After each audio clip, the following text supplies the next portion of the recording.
So there's always a challenge when you're trying to balance big picture and fine detail. I would imagine that for me, I spend most of my time on big picture stuff because that's just the nature of what I'm required to do as part of my job.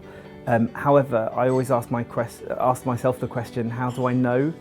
And if I think that we are doing X or we are doing Y, where's the evidence to suggest that that is actually happening? And the way for me to really ground that and help connect with our social mission is kind of beneficiary engagement, which I absolutely adore and is the mainstay of everything that I do. So co-production, co-creation with people who access your services and saying, you know, we've designed this brilliant system, does it work for you?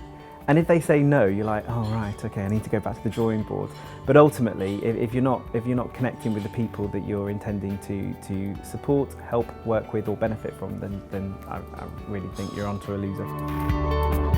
One of the things that I did during my Clore Fellowship to kind of seize the future and really think about where I was going was to make quite a bold move, which was controversial at the time.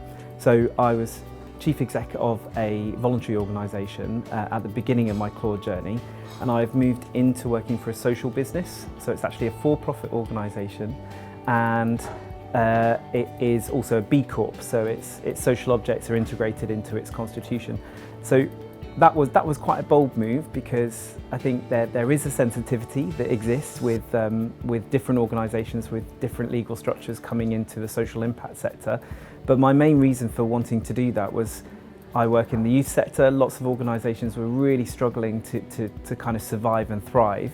And by working with this organisation, we actually provided a gateway for small local voluntary youth organisations to access a really big, massive government contract that was delivering services to young people. So it felt like a big leap. It felt like that's where the direction of travel was going. And if I really wanted to continue to drive impact for young people with voluntary sector organisations, it was about working, ironically, in a for-profit organisation. The best way to empower and enable others is to really help them identify what they believe in, what they're passionate about, and where their strengths are. If you are able to align those things together and give them opportunities to deliver some social impact or something of value to the organisation, whilst getting that kind of full alignment, then you really enable someone to get into flow and drive success, which is possibly far beyond your expectations. So it's definitely about the alignment of those three things.